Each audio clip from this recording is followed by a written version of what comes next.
won't hold me. Welcome to another podcast by Guns and Yellow Ribbons. It's the only Arsenal podcast that counts. By Arsenal fans, for Arsenal fans. Enjoy the show. Hello and welcome to another episode of Guns and Yellow Ribbons. My name is Fergus. I am your host. Let me turn the music down so you can hear me.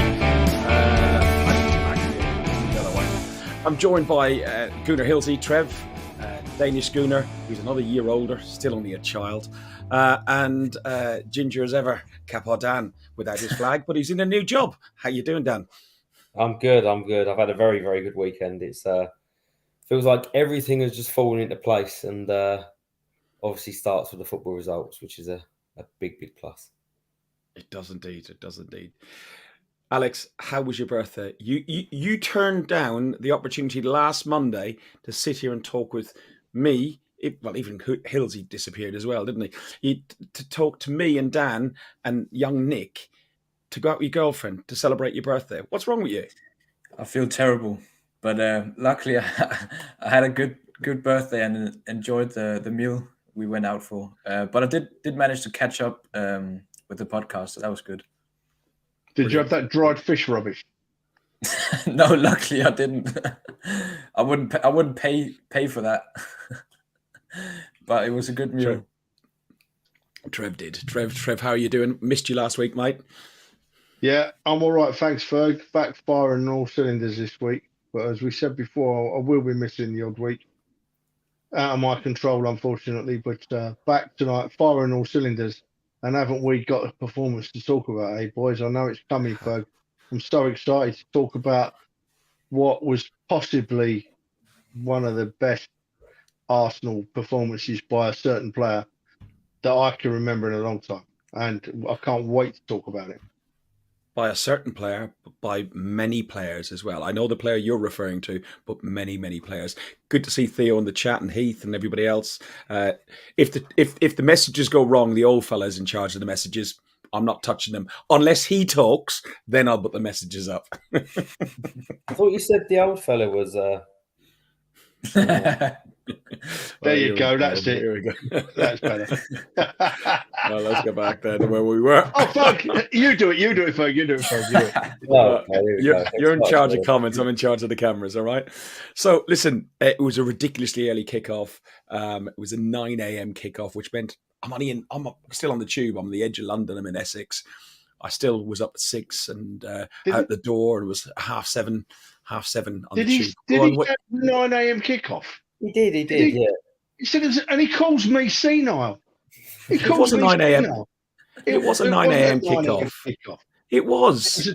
It was a 12 o'clock kickoff, Fergus. No, I talk about when we start drinking.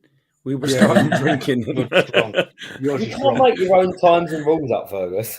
Yeah, absolutely. But we went to the Earl's Court Tavern, and unfortunately the security guards didn't turn up, so they didn't open. So we stood out in the pouring rain until about 9:15, and we got into the court field, I think it is, opposite Earl's Court Station. Met up with some of the guys, had a few beers, and we headed down to 7 a.m. Oh, Christ, that's an early kickoff for you guys in America. Headed down to Stamford Bridge. And it was a little bit subdued to start off with, but I think that's the nature of being early, Trev. I know you've been to more games than I can think of, early kickoffs, and this timing is ridiculous. We got Saturday next week at 7:45 in the evening and at 12 o'clock. Only one person or one organisation is doing this. Hey, Ferg, your internet is terrible tonight, son. You're clugging up and No, it's not. Is it my internet then? Maybe it's my internet, but you were juddering a bit then. Maybe it's my internet, Ferg. I'm very sorry, mate. So I'm queuing up to talk about one of your pet hates, the TV companies and not considering fans. Yeah, well, Fergus, I think I'm at a stage now where I've moaned about it ever since I can remember now, and it's just a case of what can we do unless we've got a very, very clever, educated set of fans that can take some sort of coordinated action. Us fans are just going to have to live with it, mate. What else can we do? They don't listen to us. when they tell us that fans are important to the game, I laugh now, and I just have to get on with it. I couldn't go on Sunday. I had a ticket, but I passed it on at face value, I might add, because 12 o'clock was just too stupid for me. And, you know, I was gutted to miss it when I saw the way we played and I saw the fans and heard the fans. I was absolutely devastated. But at my age, mate, I have to give myself a bit of consideration. So, but going back to the football thing, we're just going to have to accept it. And unless there's some kind of coordinated action, I don't know how that happens. I don't know how it happens.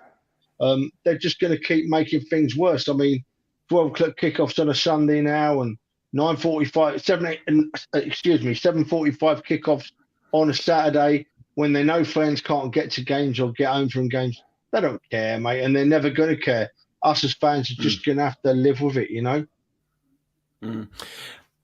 Dan, you know, win this game, we go back top, and the results, as we found out, basically nearly all went our way, with the exception of one result, which Man City got very lucky with a very soft penalty.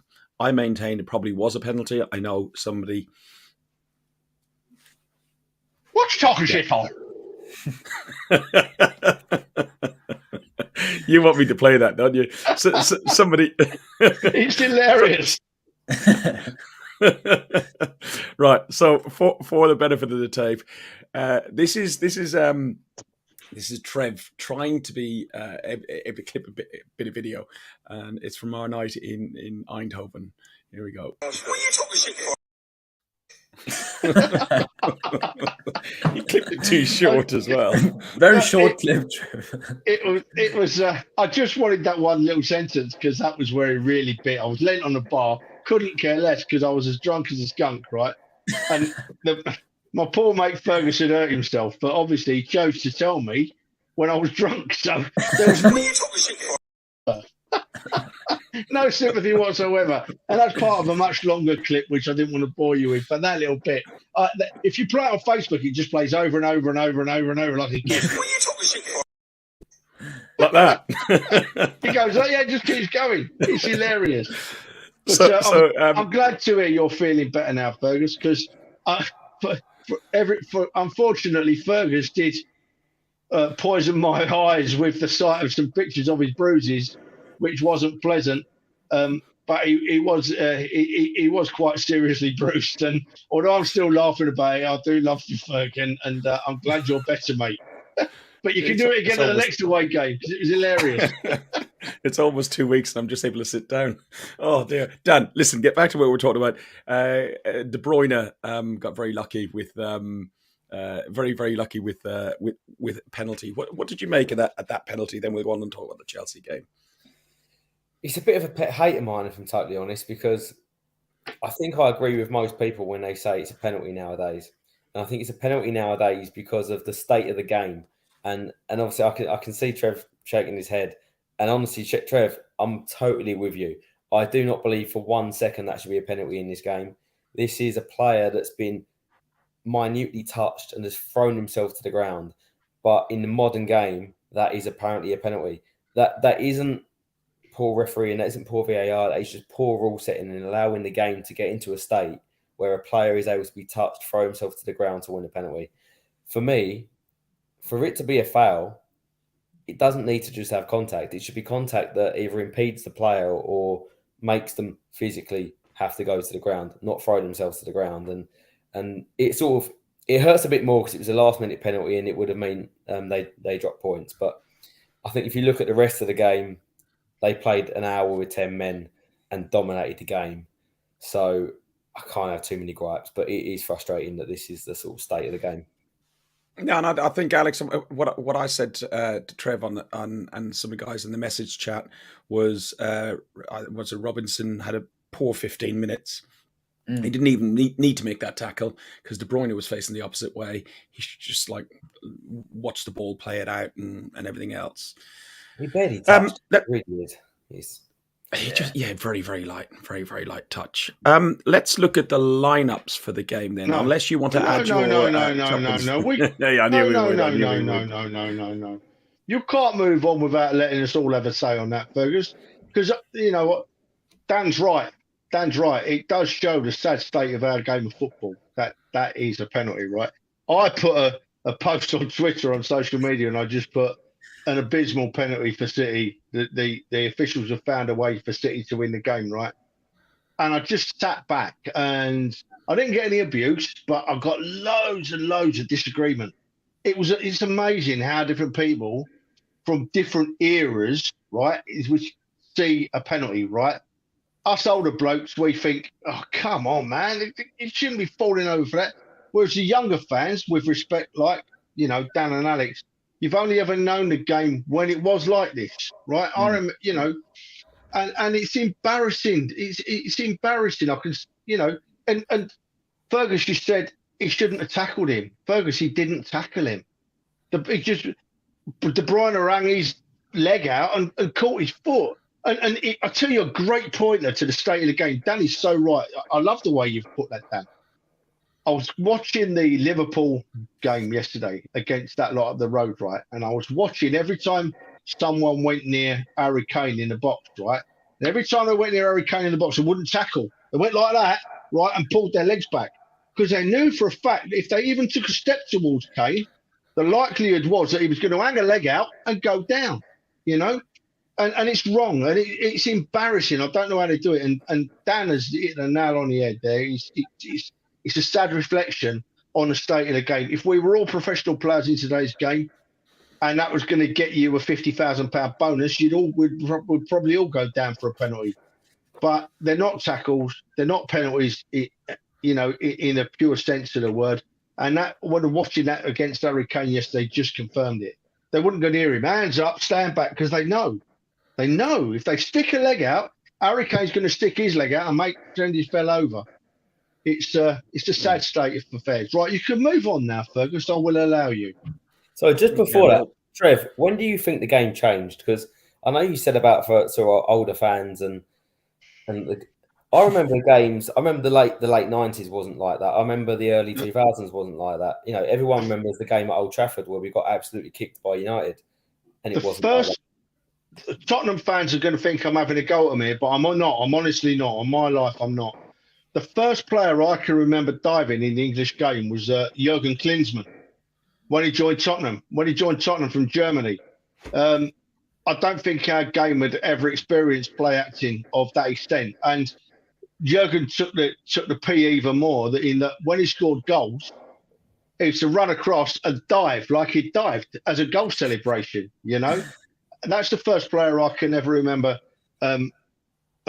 diving really prolifically in our game. And of course, as with everything in life, once something happens once and people get away with it, then it continues to happen and it grows and it spreads until it stops.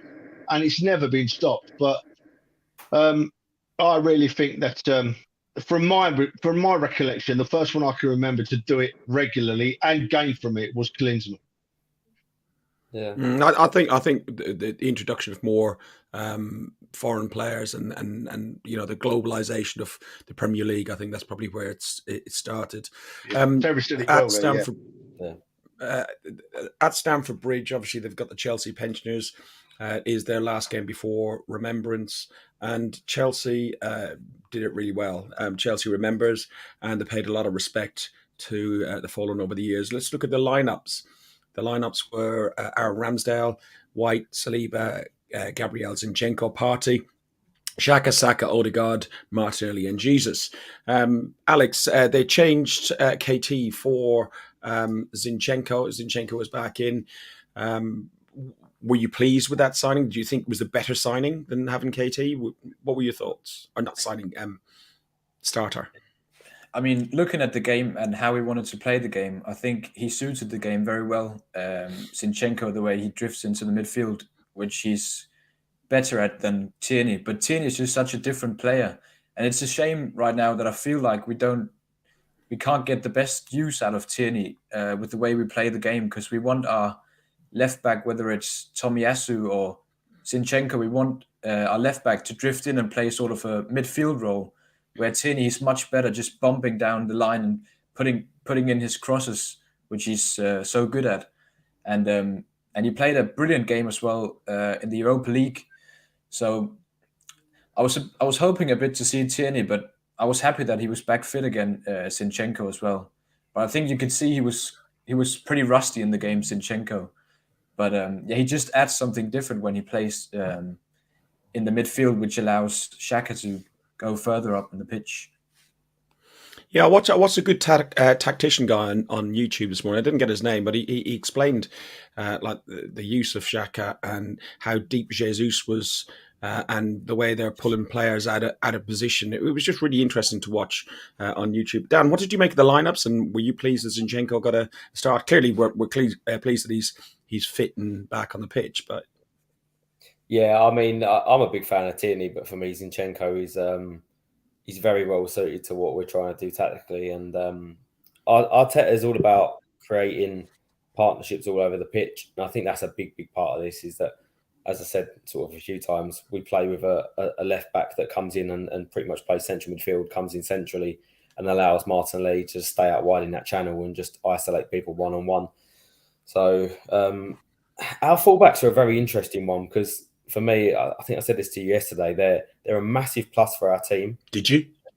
Yeah, I definitely did. Here we go. Well, good for you to hear it the first time anyway. You did have one beer yesterday, so. Just a couple. Yeah. But our fullbacks are a massive plus for our team, but they're also a bit of a weak point for us as well. And I think you'll see a lot of teams target that area against us as they do against the likes of Liverpool, because many times Zinchenko getting on the ball was fantastic and it was great going forward, but when they countered, they had someone staying out there on the touchline, and that was the space that they exposed. Trev, what did you make of the performance of the likes of Zinchenko, and if we're looking at the fullbacks, Ben White as well? Because I thought Ben White was outstanding. Yeah, I didn't realise Tomiyasu was injured, to be honest. So when I saw the team come out, I thought, hang on a minute, what's going on here? It's such an interesting talk about Tierney and Zinchenko. My ball still lays a little bit in Tierney's court, but I can't make an overall choice. Ben White on the other side has developed into someone who, from my perspective, if you look at someone that starts playing in a new position, you worry at first, don't you? But there's no worry for me with White now at fullback. It's very impressive, and I think you can see him developing from game to game. Obviously, games are different. Some games he'll have more time and space to make his moves forward. But his quality, he's so confident with the ball at his feet, running out of defence if he needs to. I think that the defence we've got at the moment is the best I've seen at Arsenal for a very long time, Fergus. And it's a developing young defence. I'm excited about it. You know, it's not just this year and next year. If we sign these players up to long-term contracts, we've got a defence that could still be playing together in 10 years' time. And we all know how important that can be. You know, the greatest defence that ever played football, the Arsenal back four, you know, Adams, Bold, Dixon and Winterburn, they played together for many years. And the more they played, the better they got. I'm so excited about it, mate. I'm so excited about it. I want to talk about Saliba and Gabriel as well. But I'm going to wait a minute, Fergus. I'm going to wait a minute. God, that'll be a first. Listen, there was anyway, a whole lot of hype. Saying, right? there was a whole lot of hype before this game with the former Arsenal striker Aubameyang doing this like spoofy thing. I would have thought his agent should have had a better word with him. Aubameyang started. I think the official stats are he had 8 touches of the ball throughout the game. He was totally isolated. Gabriel, which Trev is going to talk about in a few minutes, had him in his pocket, and as had Saliba. He was getting nowhere. So much so he had to be substituted at 63 minutes. How did you view it then, Alex? Go, and then we'll go to you, Trev. How did you view the Aubameyang circus and his performance? It was a big build-up to the game, wasn't it? And I mean, I'm just so happy that he had a poor performance, but I don't think it was sort of like his idea to do the video of him. I saw a video where it was just like the Chelsea media guys. They were just telling him what to say, and he didn't really look like he wanted to be saying that stuff. But I mean, I just loved seeing him on the opposite side and how they manhandled him in defense as well. And after we scored our goal, you could see some of the players, they even ran over and like celebrated in front of him. So they were giving it to him, which I loved to see. Yeah, Gabriel gave him loads. And Dan, last thing I go, want to Alex. say, I'm just glad that it wasn't the headline after the game, Aubameyang. Yes, no, I agree. Dan, does that show how much the team have progressed and as a unit and as a collective, that they basically ganged up and went for Aubameyang, going, you're not one of us anymore, so you're going to have some of it. Exactly what Ramsdale said, I think, when he did his interview, during that 90 minutes, he's not a friend. And that team are turning into what Arteta wants them to be, which is, as he says, killers.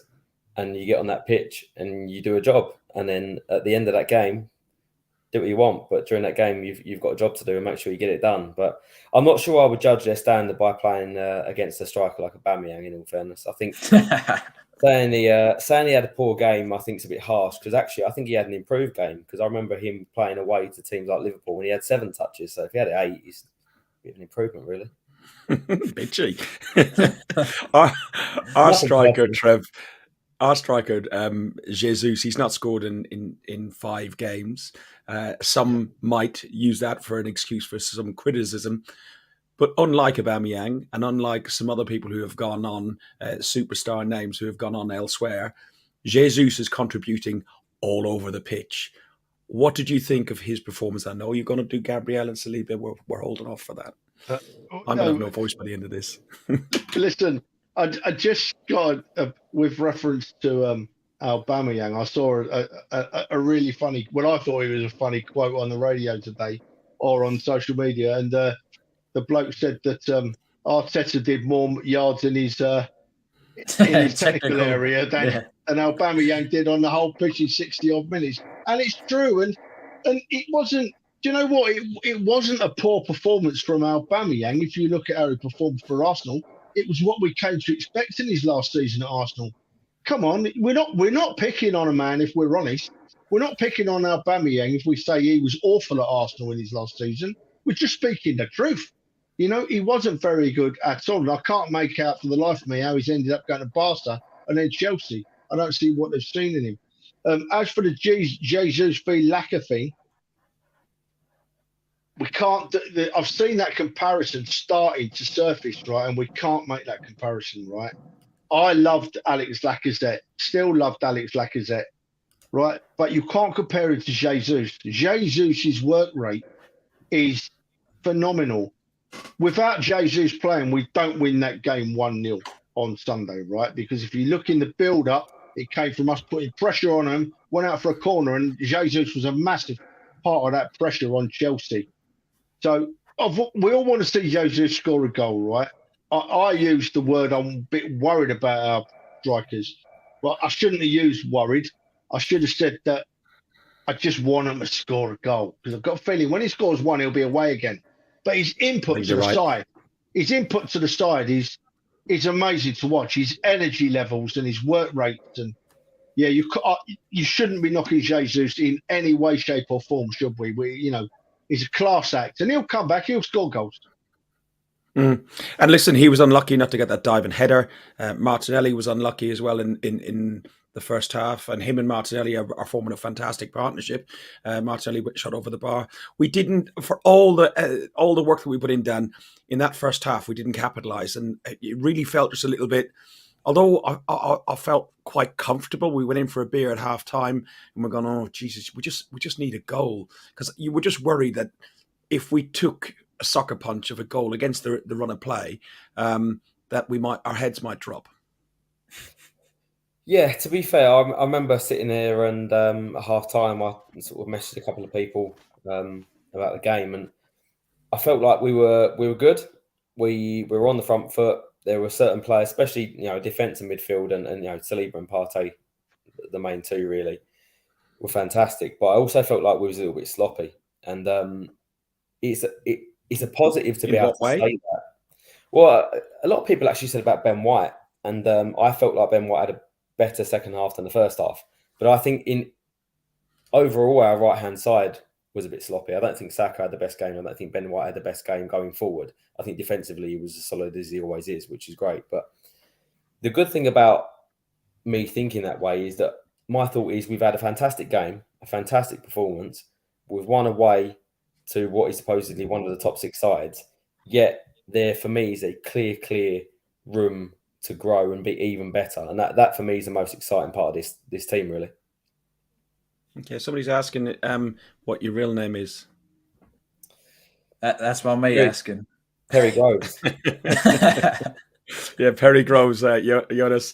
You'll have to go back in the history books to check that one. I think Trevor had lots of long hair and less of a beard and was less grey when Perry Groves was playing. Probably as ginger as Perry Groves was at the time. Dan, I wouldn't stand for this. Keep calling you a ginger, mate. I'd start some kind of litigation. I would, mate. I'm not having it, mate.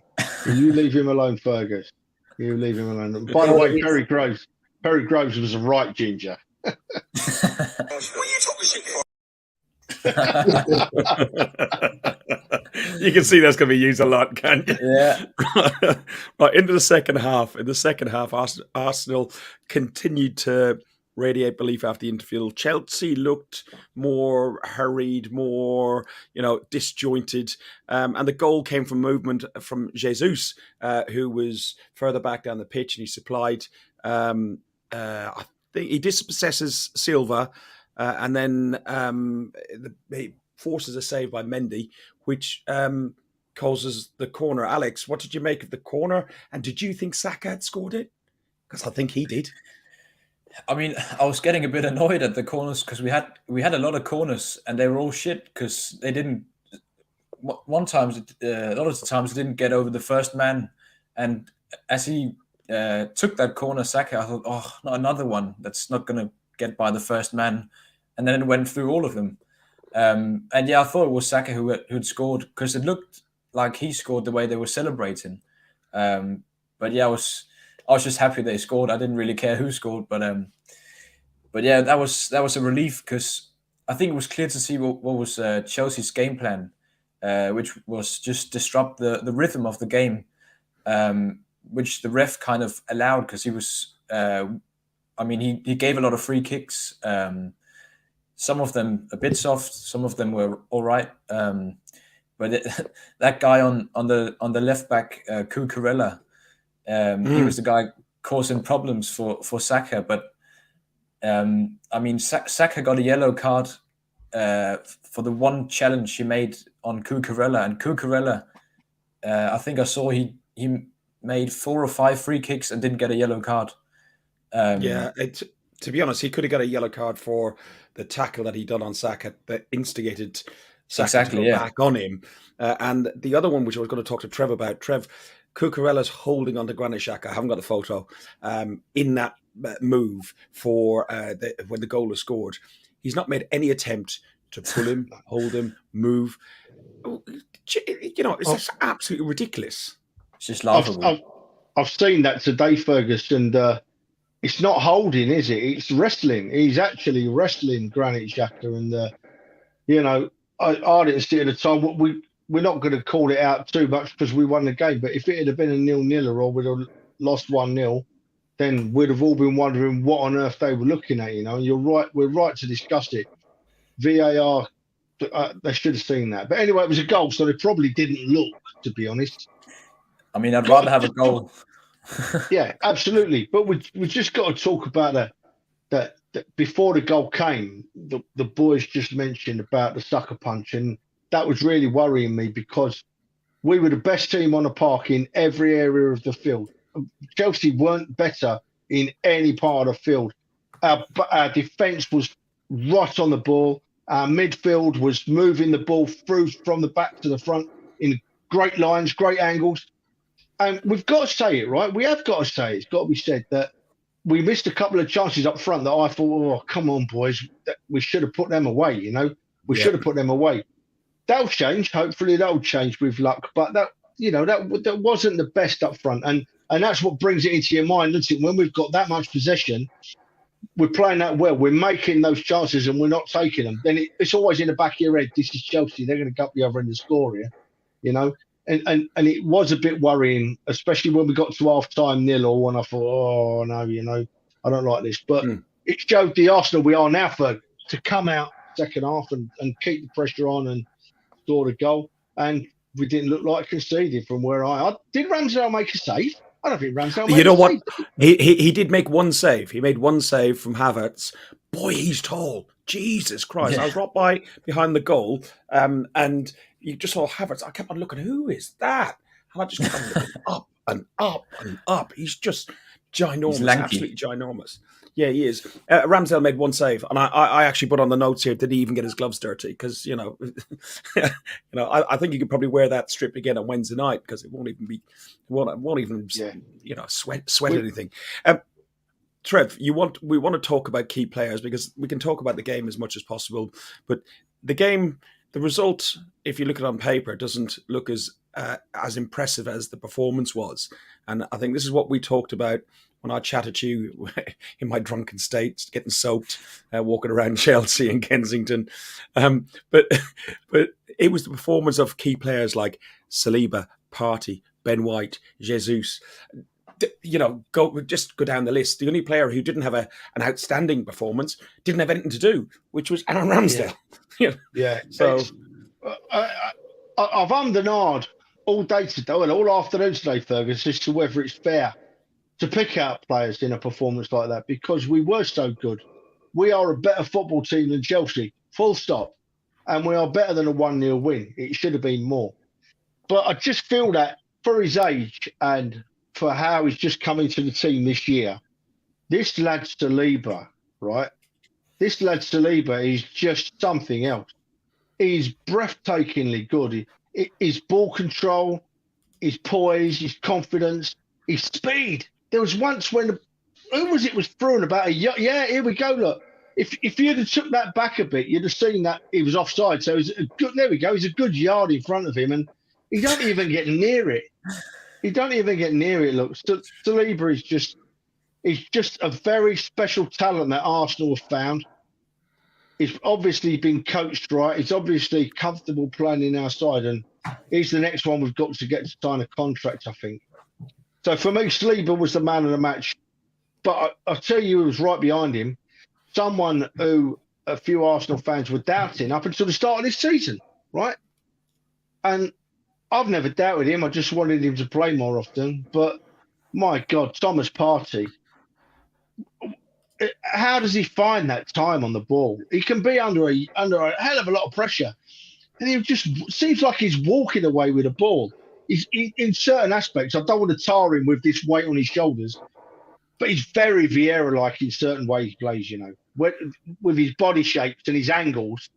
Partey was superb, and you could pick Partey, you could pick Saliba, you could make a case for most of the other players on the field. I mean, White, we already said, was superb. Granit Xhaka is getting to play so regularly at this standard, this current standard. And it was lovely when there was that massive scuffle at the end that he did walk away. He made his point, but he didn't go over the top and he walked away. That showed what we've got playing for us. Mate, I'm going to stop because I could talk all night about this team. Well, we're just so good, aren't we? We really are so good. Dan, before we finish up on the game, you mentioned Partey as well, and I know Trevor did a minute ago. It was close second for man of the match, or was he your man of the match? I think Saliba had a very good performance, and I think if you're going on that one performance, I think I will probably just edge Saliba. But I think when Partey steps up, we win football matches. And I think if you're taking a player who's influence on the team, I think you take Partey, really. They're certainly very, very close. But yeah, Partey is, if you took, like Trev said, if you took Vieira and you moulded him into a modern day version, I think Partey at the moment is as close as you get. That no one's going to be up there as good as our skipper, the invincible skipper. So, but it's a very good comparison. He's not far off in my opinion.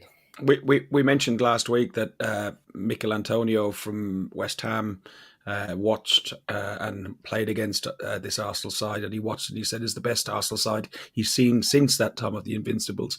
And I think we're way off there yet, but you can definitely see it going in the right direction. Alex, what Partey, providing he can stay fit and seems to be staying fit longer, what he does do is allow Granit Xhaka to be in that more forward role, and we're now seeing the Xhaka that plays for Switzerland, the captain of Switzerland, and we're now seeing the better side of him and the redemption of him, even so much so that Dan was singing his name the other week. Can you believe it? Love to hear that. But not, it's nice seeing Partey playing the way we knew he could, because that's why we signed him for £50 million, because we knew he could play like that. He did it at Atletico. Another point I was thinking of is you mentioned the altercation that was at the end, and I was just thinking, like, last season we had so many red cards and we had problems with our discipline as well. But I think this year we've kept our discipline, but we still have this like shithousery in us. So it's just lovely to see that they can, do what he did, Xhaka. He knew exactly what he was doing. He was just wasting time, but he just grabbed Chalobah and he was just smiling at him because he knew what he was doing and he wasn't getting into any trouble. But I love the way we're keeping our discipline this season compared to last season where we had so many red cards. Yeah, and after the game, there was, the atmosphere was absolutely fantastic. Yeah, Theo witnessed it. He saw you singing that song. Theo, we're getting you to sing a few more songs. Are you down Wednesday, Theo? If not, tell your dad to sort it out. Yes, there was plenty of songs.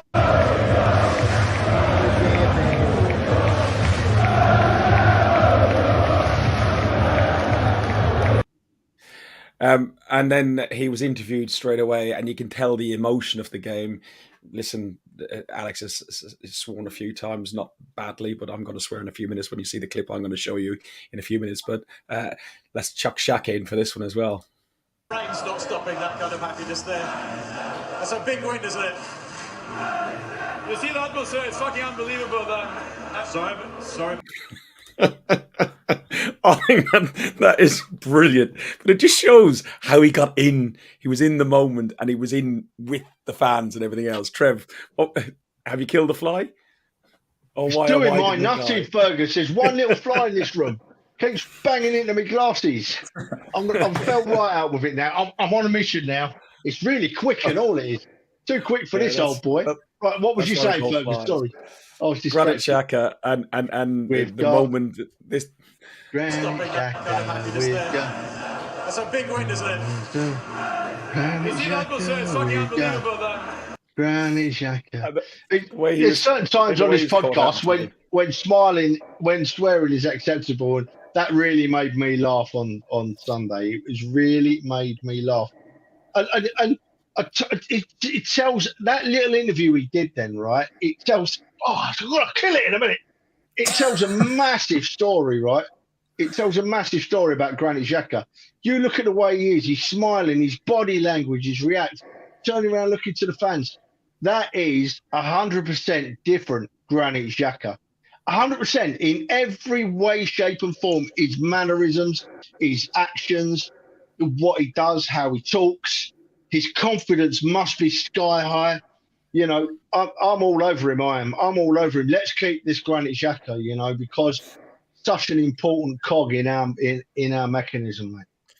I have to agree. I'm trying to get over excited about it because I was very critical of him in the past. And Dan, you got engaged with a BBC reporter about Granit Xhaka, and you said you needed to see something more from him. You needed to see him not necessarily kiss the badge, but do something.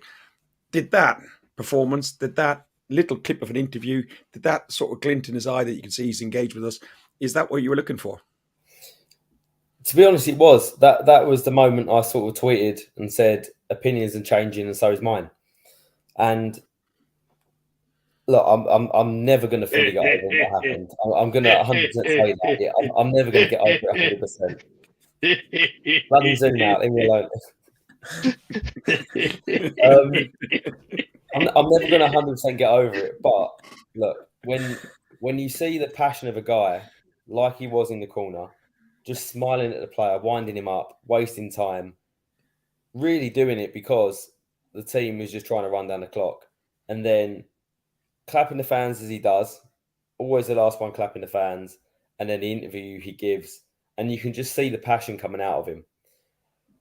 That's all everyone that has ever wanted to see as a fan, is a player that plays for the badge.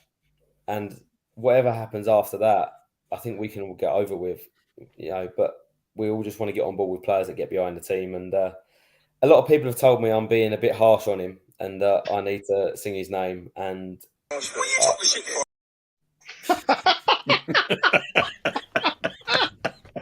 hopefully that's the moment. You got to remember, forgive me if I'm wrong, right? But when Xhaka joined our great football club,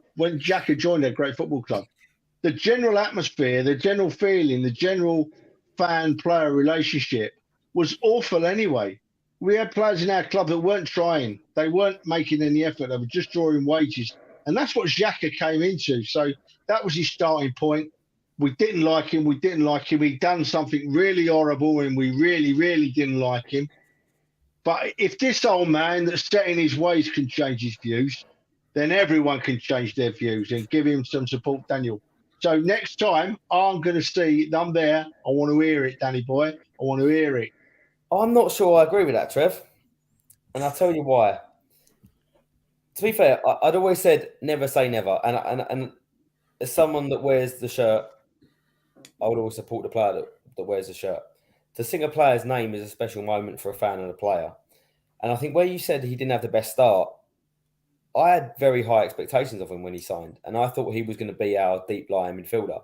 But then the ill discipline of the player that near enough scissor tackled so many players and got sent off, the fans were getting frustrated. And yes, look, we were going through a period of time when things were frustrating, and actually fans got on players' backs an awful lot quicker than they currently are. But I think there's been a huge change in him, and I'm not just talking about how he plays on the pitch, how he is as a person and how he interacts with the fans. So, do you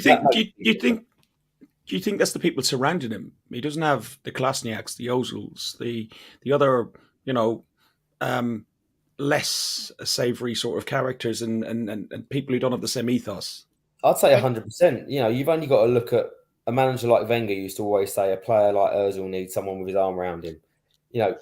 A player like Xhaka also quite clearly needs to feel trusted and feel loved, and then I think he'll show a bit more. And I think he's got that firstly from Mikel, and then he's got it back from the fans. Listen, the celebrations were raw because I was with Lyle and Dan and Joe. We're at the front row, and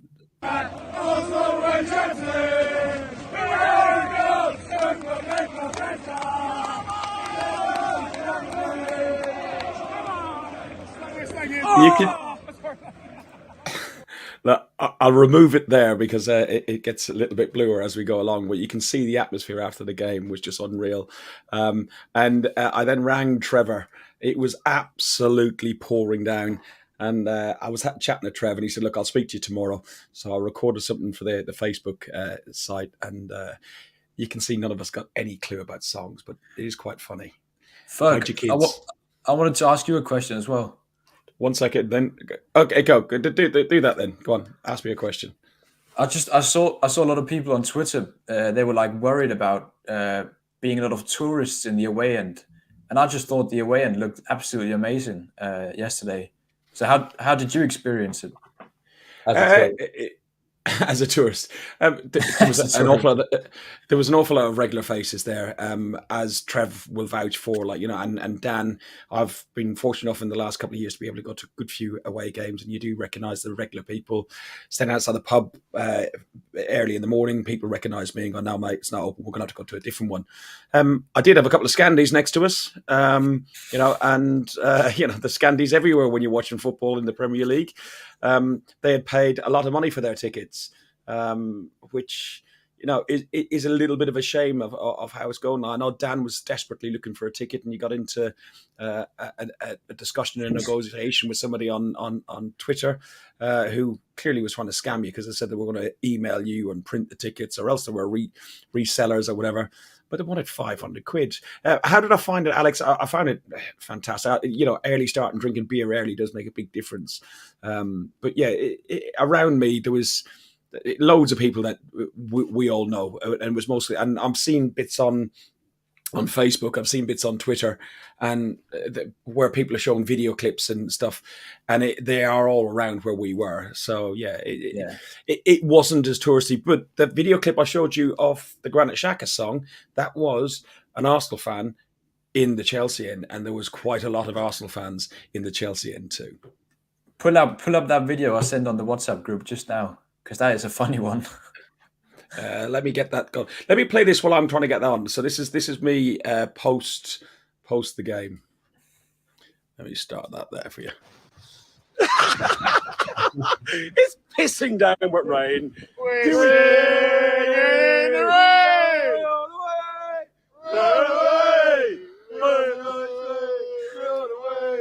I haven't got the words right. We don't care. We don't care. All we know is we are on the way. We're on the way. We're on the way. Budapest. We're on the way. We're wet. We're very wet. Dan, come here. You're absolutely soaked. We're getting pissed wet through. We're getting pissed wet through. We are the Arsenal. We don't give a fuck. Come on. Right. Okay. That's Oh dear. I've still got a plane in my ears at the minute, so I think we need subtitles for that, please, Fergus. I think you do. I'm going to show you the one that Alex said. Oh, hang on. I was just in regards to having Arsenal fans in the home end. I don't know how they do that. Here we go. Let's No bring this way I on. could do that.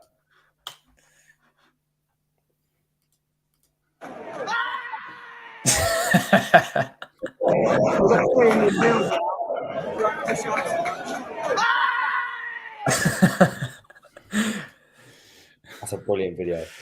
So, they're still got on in my ears at the minute. Let me try and get rid of them. Fergus, it's in your head, mate. It's not in your ears. Even It's in my Arteta's earphones. family was in the away end as well. He said that in the post match interview. Oh, did he? Yeah, his They're not Scandinavian, are they? maybe. No, they're not. They look They're pretty not. Spanish. Trev, we digress, but it was just to show like the revelry that was going on, the intoxication and everything else. But it was just a general great feeling. Overall, a fantastic day out, a fantastic performance. We move on to Brighton, though, on Wednesday night, 7:45 in the League Cup. What do you do, Trev, for the League Cup? Do you start the strongest 11 that we've got? Maybe rotate very slightly, putting Kieran Tierney in instead of, say, Zinchenko. Or do you have a weekend sign? Bear in mind, we've only got one more game before the World Cup break. Well, yeah, that's true. We've only got 2 games to go now before most of our squad gets 6 weeks off, don't they? So how does he look at Wednesday? I think he'll stay loyal to the players that he's been playing in the cup games so far. We'll see Tierney. I think Turner's fit again, isn't he? So we're quite likely to see Turner in goal. I'd like to see him play Jesus up front, because I'd like to see Jesus get every minute he possibly can on the field to score a goal, because I just think when he gets one, he's a... So play Jesus. But other than that, just give Nelson a run out, and Nelson's never let the side down. Play our cup team on Wednesday, I think, out of fairness to them. And then on Saturday, we go all guns blazing to go into the break top of the league, don't we? Dan, are we block 5ing an hour before kickoff or 45 minutes before kickoff? We have to, just because a number of comments I had on my tweet on Twitter saying about, if you don't what do you think of Tottenham song? Why don't you start your own chants? I thought, you've clearly never been round to block 5, have you? But I've invited one of them round who said start your own chant, so can't be letting the side down. So we'll be there singing, even if no one joins me. And lineup wise, what are you expecting lineup wise? I think your Europa squad, I think what Trev said is pretty spot on, really. You'll see a few players that come in that probably deserve it. You'll see, I think, a Tierney come in. I think Rob Holding will come in for one of the centre-backs. Lokonga will probably come in for Partey. And then you're probably looking at Saka being rested and not much else, really. I think I agree with Jesus. I think still go strongest side. Look, we want to go as deep as we can in the Cups. It's a trophy at the end of the day. So I think semi-strong. Alex, you would have thought that this is the.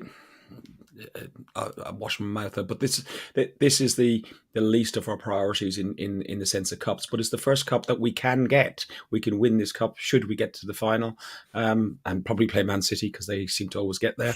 It's the first one we can pick up at the end of February. I don't know if it is end of February this time, but everything being chucked out with the World Cup.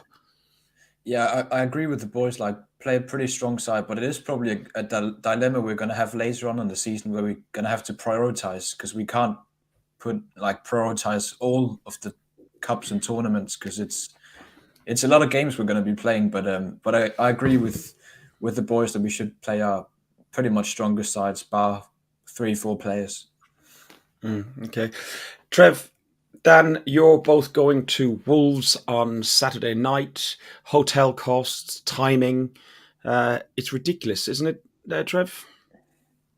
It is. Well, I don't think I'm going now, to be honest with you, Fergus. I'm not going to go, mate. Okay. Some other things going on. But partly timing. The timing is not helpful. The costs are... last year when we stayed in Wolves, do you remember we got a hotel of quite a fair quid. price? Yeah, and it was a nice place, lake bar. We had a good laugh, but we drank it dry, Trev. Yeah, we did our best. Hotels went through the roof this year, and I've got a lot to do early Sunday morning, and so looks like I'm going to give it a miss Saturday night. I'm sad to say, my next game will probably be Brighton away, and then hopefully in the new year I can start picking it up again. But it's such an important game for me now, this game. I'm desperate to go into this break for the World Cup, top of the league. Desperate for people to look at that table every day for 6 weeks and always see the Arsenal sat on top of it, because it's where we want to be. I want us to go really strong at Wolves, and if Arteta's got any doubt, like, I wouldn't risk Zinchenko. Definitely wouldn't start Partey on Wednesday. We want to be top form on Saturday against Wolves. Give them a beating. Go top of the league. Go into the break top of the league, and then the new year brings Boxing Day is the next game after that, and that brings what it brings. Yeah. This is an interesting question, Ferg. Go on. If you boys could take third or fourth spot right now, or let the season play out and see where we finish, where would you choose? Mick, I would absolutely 100% play the season out. 100%. We are better this season. We're a third of the way through the season, don't forget. 13 games played. That's a third of the way through the season, and we are top of the league. We're arguably the best team in the country. We're definitely the second best team in the country. Not a chance would I take third or fourth spot now, mate. Not a chance. No way. If you'd asked me at the beginning of the season, clearly I would have taken third or fourth place. But the way things have transpired and the way things have gone on, I'm with you, Trev. We go all the way. We run City to the end. City have got Brentford on Saturday at home. I think it might even be the early kickoff. Yes, the 12:30 kickoff. Yeah. So Brentford away haven't been fantastic. So you would expect that they'd get 3 points. So we do need to get the 3 points on Saturday evening against Wolves, and then, as you say, Trev, we stay top of the league. I suppose before we finish up, what we got left on here. So we've got leagues. So we are top of the Premier League, 13 games in with 34 points. We're top of the WSL, 6 games in with 18 points. And our under-21s, 11 games in, are top with 23 points. Dan, just shows the quality that's coming through and, the groundwork that's been put through. It's a fantastic stat, don't you think? For so many different reasons, to be honest with you. Present with the first team, future with the under-21s, and obviously the new riser as such is the women's game that's getting better and better. So we're just dominating football all over the world, and next year Champions League. So we've got to continue doing what we're doing, really. Why would we take third and fourth place when we're going to win the league? Alex, would you take third or fourth now, or do you go the whole way on? No, never. like you said, I think I would have probably before the season, but it's just all coming together for us, and we've got a special run going right now. And also, I think like an injury to Haaland, and they'll struggle, Man City. So anything could happen. Yeah, no, I agree. Europa League Cup round of 32 draw was made today. Barcelona play Man United, Juventus, Nantes. Sporting play somebody in Denmark. Shakhtar Donetsk play, thank you, Rennes. Ajax play Union Berlin, and then you got Leverkusen versus Monaco, Seville, PSV, and Salzburg versus Roma. Trev, off those on there, which ones, because we play the winners of these ties in March, who would you like to be pitted up against? Well, I'd like us to get Midtjylland first, because Alex is having a big party around his house. Put them back up, Ferg. I can't remember them all. Right. That would be fun. I think that Barcelona will be too strong for Man United. I think Juve will win.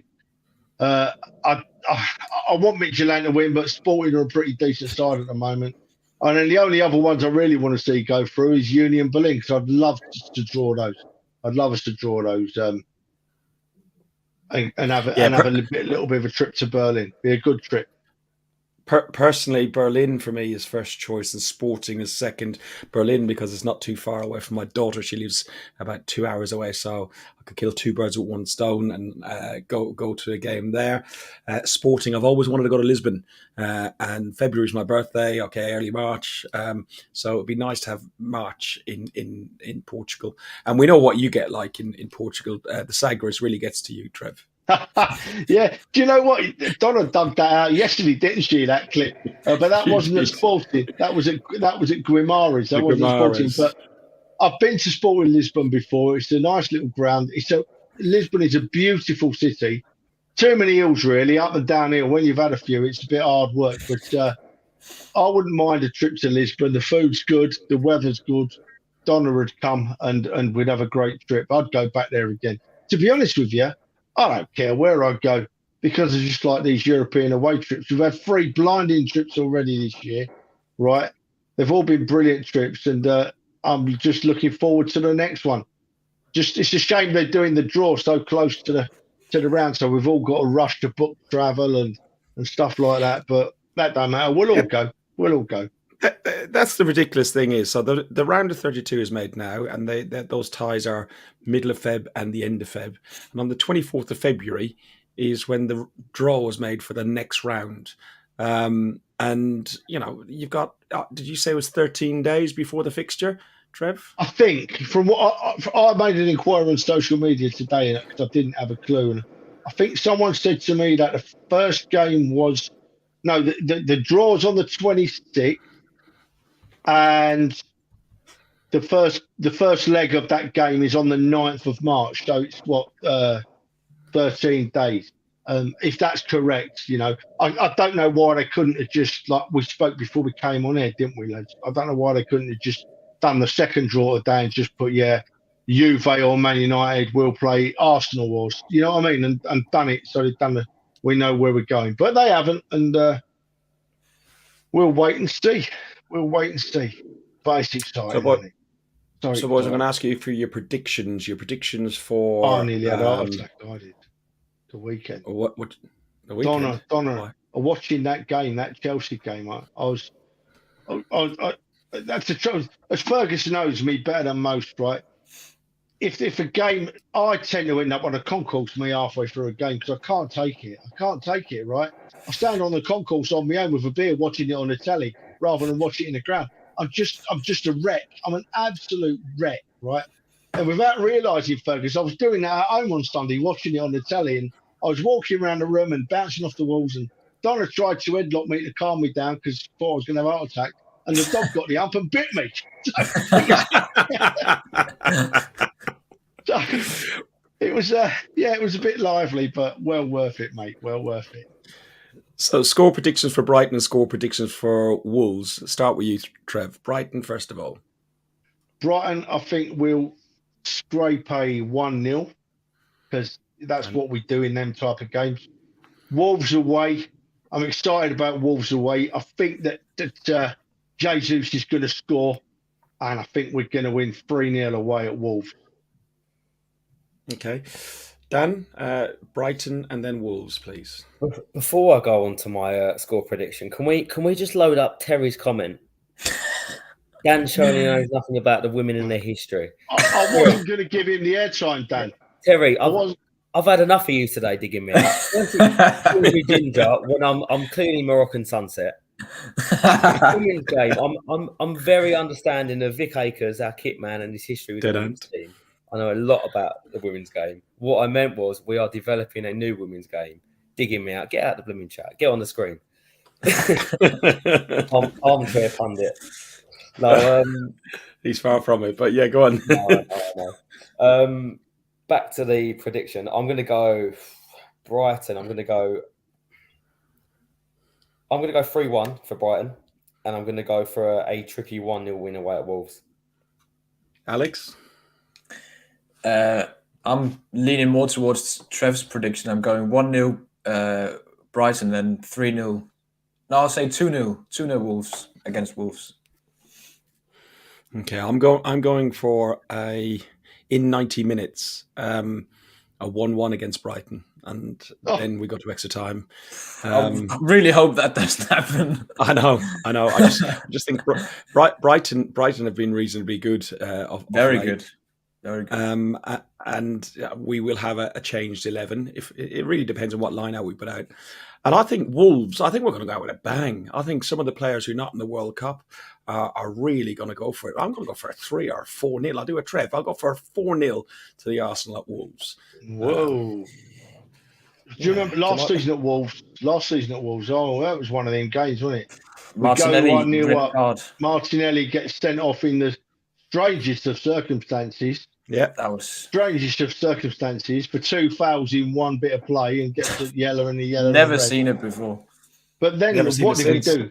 Didn't we defend well after that? Amazing. It was. And what was the ultimate result? The ultimate result was this.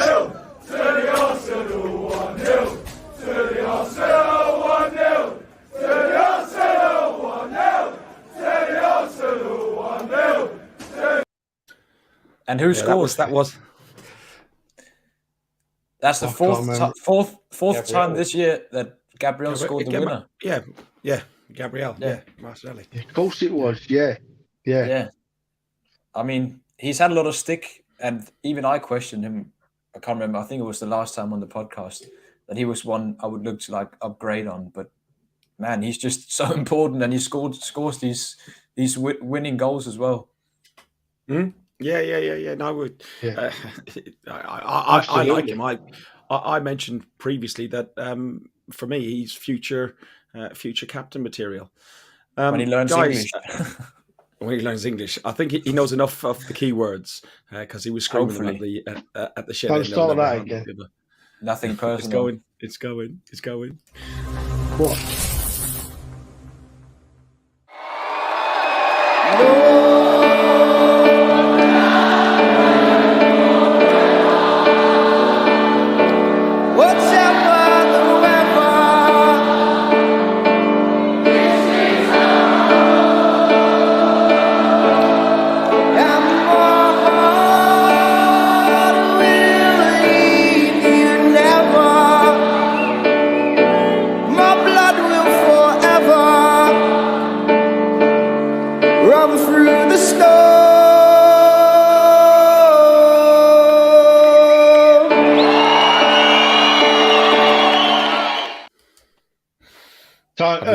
Listen, we've got to say one thing, haven't we, right? Vote Tony Adams in Strictly Come Dancing. That's hilarious.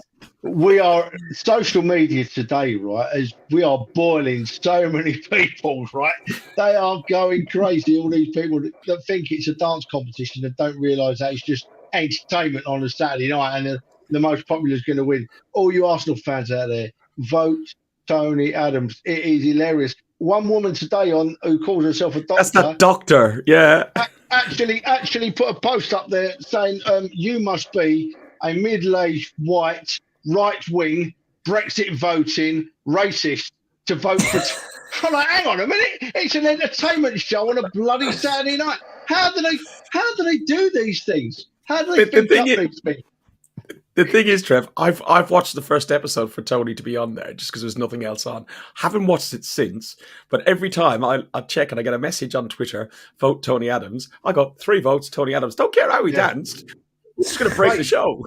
Mate, he gets 21 votes in my house every week. I vote, the missus votes, the dead cat votes, the dog votes, and next door's dog votes and all. I've registered them all. Yeah, but yeah, just keep on, boys. We're boiling people up. It's hilarious. And if anyone happens to be watching this, right, it's Saturday night entertainment. If it was a proper dancing competition, then have proper dancers on there. It's fun. We vote for who we like. We vote for our man, and Tony's going to win it. What are you talking shit for?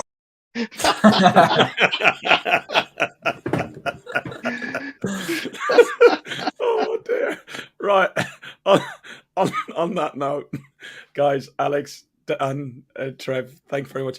Yeah, I do this every time I start off, and before we press the button, I'm like, okay. I agree. Hard work. And then by the end of it, I'm like this. I'm grinning from ear to ear. I'll go down. She's out at the minute, but I'll go downstairs and I'll be sitting there just like giggling away to myself. It's like a good therapy. It's like a good therapy session. Yeah, it is. It is.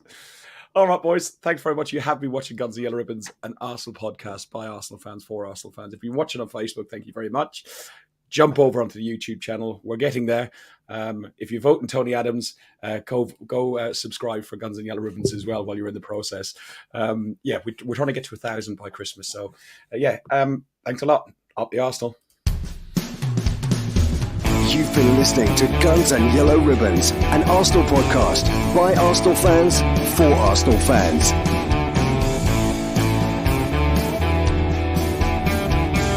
Follow us on Facebook at Guns and Yellow Ribbons and Twitter at Guns and Ribbons.